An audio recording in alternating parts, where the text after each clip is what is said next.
täna mängisime oma aasta esimese mängu Viimsi vastu. Kahjuks ei 79-94 Viimsi kasuks. Mängu alustasime väga hästi, viskasime visked sisse, mängisime agressiivset kaitset, kuid mingi hetk kahjuks sellest tuhist puudus ja vastane võitis oma.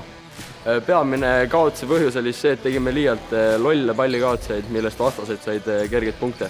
Esimese poolaega võib rahule jääda, mängisime oma mängu, jooksime kiiresse, kuid teisel poolel kahjuks väsisime ära ja mängisime vastase tempos. Ehk siis vastased said väga lihtsaid ja kiireid korve, millele meil kahjuks vastust ei olnud.